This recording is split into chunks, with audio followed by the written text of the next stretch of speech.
حضرت موسیٰ کلیم اللہ علیہ السلام کی قوم نے پانی مانگا تھا. ہم یہ کہتے ہیں کہ ہوگا کیسے، ملے گا کیسے، مثلا کس طرح کر کے ہوگا، یہ اللہ پہ چھوڑ دیں.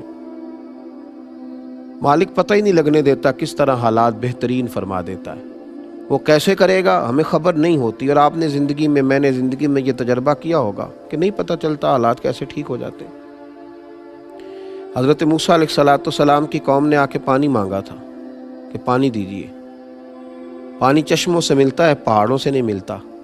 آپ قرآن پاک کا پہلا سپارہ پڑھ کے دیکھیں، رب کریم نے فرمایا موسیٰ فن فجرت من حسنۃ عشرۃ عینا فقلنا اضرب بعصاک الحجر، آپ نا پتھر پر اپنا عصا مارے. فن فجرت من حسنۃ عشرۃ عینا، فرمایا جب انہوں نے مارا پتھر پر، حالانکہ پتھر سے تھوڑی پانی نکلتا ہے، پانی تو چشموں سے نکلتا ہے، لیکن جب پتھر پر عصا مارا تو اللہ نے پتھر میں سے 12 چشمے جاری کر دیے. کیونکہ حضرت موسیٰ کا یقین مضبوط تھا، انہوں نے یہ نہیں کہا تھا کہ یا اللہ پتھر سے پانی کیسے نکلے گا، پانی تو چشموں سے نکلتا ہے، تو دریا کا پتہ بتا، تو جھیل کی خبر دے. اللہ نے کہہ دیا کہ پتھر پر عصا مارے تو پانی نکل آئے گا، تو جناب موسیٰ نے پتھر پر عصا مار دیا. انہوں نے مارا ایک عصا، ایک ضرب لگائی تو چشمے کتنے نکلے؟ 12. اس کا معنی یہ ہے کہ اپنے یقین کامل سے تو ایک چشمہ لینے جائے گا تو اللہ تجھے یقین کامل کی برکت سے 12 عطا فرمائے گا. اللہ 12 دے گا. شرط کیا ہے؟ یقین مضبوط ہو، ایمان مضبوط ہو. حضرت موسیٰ علیہ السلام جب فرعون کے جادوگروں کے مقابلے میں آئے تھے تو وہ تو بڑے بڑے اژدہے لے کے آئے تھے. آج بھی ہمیں کہا جاتا ہے نا کہ ایٹم بم سے مقابلہ کرنا ہے آپ نے بڑی تو آپ کو بڑی منصوبہ بندی کرنی پڑے گی. تو میرے بھائی وہ بڑے بڑے اژدہے لے کے آئے تھے، بڑا کچھ لے کر کے آئے تھے. تو اللہ کریم نے حضرت موسیٰ علیہ السلام سے کہا کہ آپ اپنا عصا ڈال دیجئے. اب عقل تو نہیں نہ تسلیم کرتی کہ ایک ڈنڈے کو، وہ بھی مارنا نہیں سانپوں کو، بس پھینک دیں آپ، تو سانپوں کو کیسے مقابلہ کرے گا؟ لیکن مفسرین نے لکھا ہے کہ وہ حضرت موسیٰ کا یقین کامل تھا. ان کے دل میں ایک دفعہ بھی شک نہیں آیا کہ یہ عصا میرا سانپوں کا مقابلہ کیسے کرے گا. انہوں نے عصا ڈال دیا تو اللہ نے سب سے بڑا اژدہا بنا دیا، اور وہ سارے سانپوں کو نگل گیا. یقین کی دولت پیدا کریں. کمزوریوں نے ہمیں کمزور کر دیا. نبی پاک صلی اللہ علیہ وسلم نے فرمایا، مشکات کی حدیث ہے کہ اللہ سے یوں نہ مانگا کرو کہ یا اللہ تو چاہے تو دے، چاہے تو نہ دے. فرمایا اپنے رب سے مانگو تو پورے یقین سے مانگو، اس طلب سے مانگو کہ اللہ ضرور عطا کرے گا، اور وہ عطا کرنے والا، اور وہ اپنے بندوں کو عطا فرمایا کرتا. تم ذوق سے مانگو، شوق سے مانگو، دلچسپی سے مانگو. ہم دنیا داروں کو مناتے ہیں تو دلچسپی سے مناتے ہیں. کسی شخص سے قرض لینا ہو تو لوگ اس کو بلاتے ہیں، ایک کونے میں لے جاتے ہیں، بڑی مجبوری سناتے ہیں، رو بھی پڑتے ہیں کئی دفعے، اور پھر قسمیں اٹھاتے ہیں، وقت پر پیسے لوٹانے کا پورا وعدہ بھی کرتے ہیں، اور پھر اس کو احساس دلانے کی کوشش کرتے ہیں کہ یار بالکل ہی میں تجھے وقت پہ دے دوں گا. جب ہم بندوں سے طلب کرتے ہیں تو ہمارا انداز بڑا زبردست ہوتا ہے، اور اللہ سے مانگتے ہیں تو یقین ہی نہیں ہے. لفظ کچھ ادا ہو رہے ہیں، زبان سے کچھ نکل رہا ہے، ذہن کہیں اور گھوم رہا ہے. نبی کریم علیہ السلام فرماتے ہیں کہ حضرت موسیٰ علیہ السلام نے اللہ کے حضور عرض کیا تھا کہ مالک میری قوم یہ کہتی ہے کہ تو ان کی دعائیں قبول نہیں فرماتا. اللہ کریم نے فرمایا موسیٰ ان کے لفظ میرے ساتھ ہوتے ہیں، دل میرے ساتھ نہیں ہوتے. کیا کہہ رہے ہوتے ہیں اور مانگ کیا رہے ہوتے ہیں؟ بے توجہی سے دعا مانگنا، یقین کی کمزوری سے دعا مانگنا. اپنے اندر یہ دولت پیدا کریں، ایک تجسس، ایک شوق. تو یہ شوق پیدا کریں، تجسس پیدا کریں، یقین کامل کے ساتھ اللہ کے حضور دعائیں کرنے کی کوشش کریں. اور یہ یقین جب مضبوط ہوتا ہے پھر انسان کو لطف آتا ہے اپنے رب کو منانے کا، اس کے حضور حاضر ہونے کا.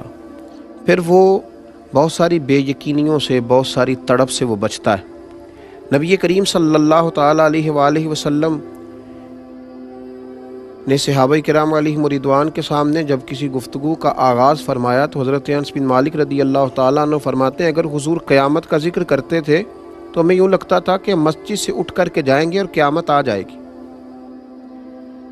اور جب نبی پاک صلی اللہ تعالیٰ علیہ وسلم ہمارے سامنے جنت کا ذکر فرماتے تھے تو ہمیں محسوس ہوتا تھا کہ جنت ہم آنکھوں سے دیکھ رہے ہیں، اور جب نبی کریم صلی اللہ تعالیٰ علیہ وسلم اللہ کے کسی عذاب کا ذکر کرتے تھے تو ہمارے دل دھڑکنے لگتے تھے، ہمیں محسوس ہوتا تھا کہ ایسا ہو جائے گا۔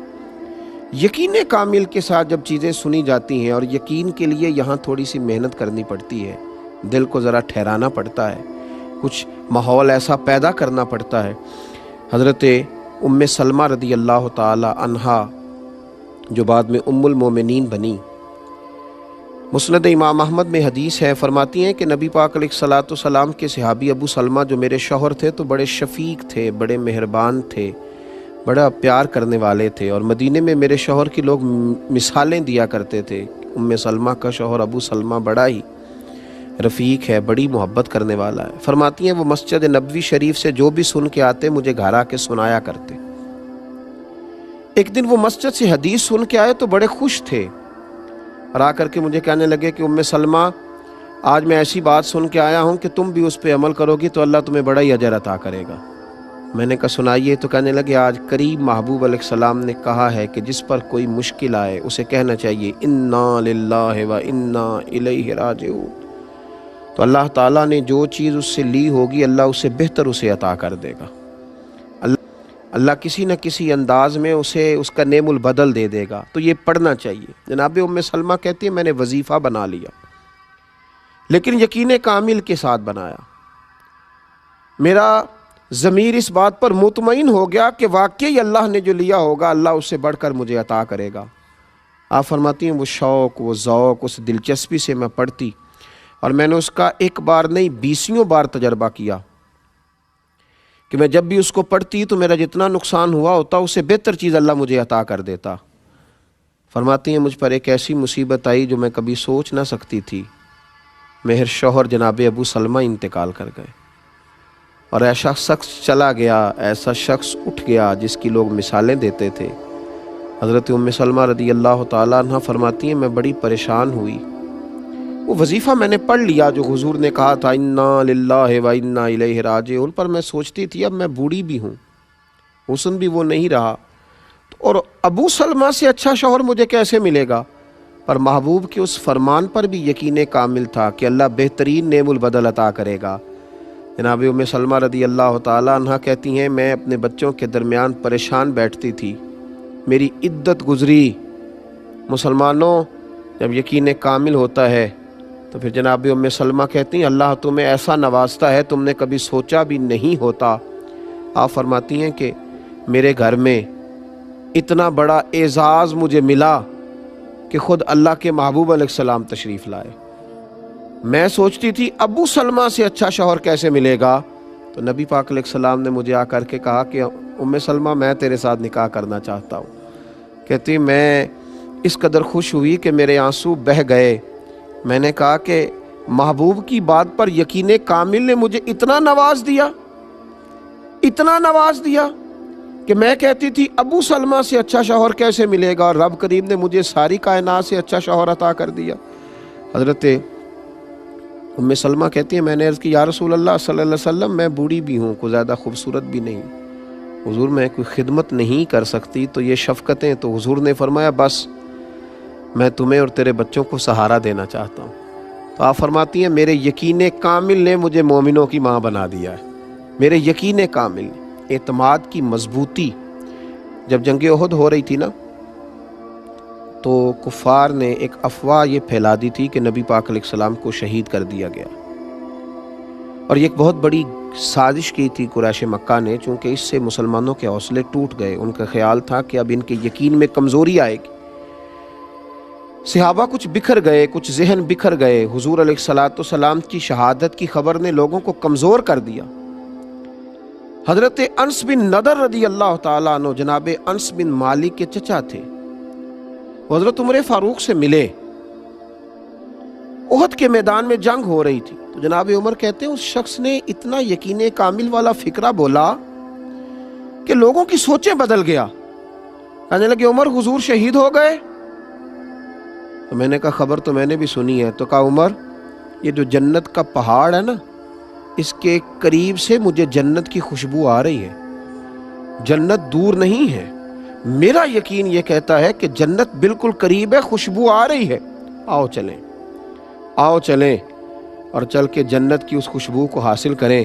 حضرت عمر کہتے ہیں کہ جب انہوں نے کہا نا جنت کی خوشبو آ رہی ہے تو میں نے توجہ کی تو واقعی خوشبوئیں آ رہی۔ اس کا مطلب ہے یقین کامل ہو تو جنت کی خوشبوئیں دنیا میں بھی نصیب ہو جاتی ہیں، شرط یہ ہے کہ یقین مضبوط